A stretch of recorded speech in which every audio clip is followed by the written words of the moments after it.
changer les choses dans ton comportement. La 9e clé que Dieu nous enseigne ce soir, élu de Dieu, tu dois marcher dans la crainte de Dieu. Tu dois marcher permanemment dans la crainte de Dieu durant tout ton parcours sur cette terre. Très important. Parce que si tu ne crains pas le Seigneur, tu n'auras pas la sagesse. Et si tu ne crains pas véritablement Dieu, tu ne pourras pas grandir en fait en sagesse. Nous allons lire ce verset pour illustrer cela. Ecclésiaste 8, le verset 12. Qui dit: je sais aussi que le bonheur est pour ceux qui craignent Dieu, parce qu'ils ont la crainte devant lui. Alléluia.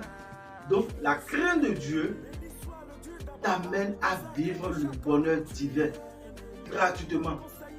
Pourquoi ne pas craindre le Seigneur?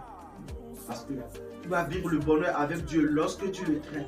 Nous allons lire un deuxième verset pour appuyer encore, toujours dans le livre d'Ecclésiaste. Ecclésiaste 8, le verset 13, qui dit: le bonheur n'est pas pour le méchant, et il ne prolongera point ses jours, pas plus que l'ombre, parce qu'il n'a pas la crainte devant Dieu.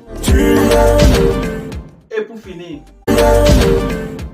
finir, voici la 10e clé que le Seigneur nous a réservée, c'est-à-dire le 10e conseil que tu mettras en pratique afin de pouvoir accomplir tes destinées pour cette nouvelle saison qui vient de commencer. Tu vas demander à Dieu d'augmenter ta sagesse. Dieu dit, si quelqu'un manque de sagesse, et qu'il lui demande, il lui donnera sans retour. Et tu as besoin de la sagesse pour pouvoir décrocher certaines victoires. L'homme sage est un homme averti. C'est celui-là qui est patient, très dans la colère. Ecclésiaste 7, le verset 19.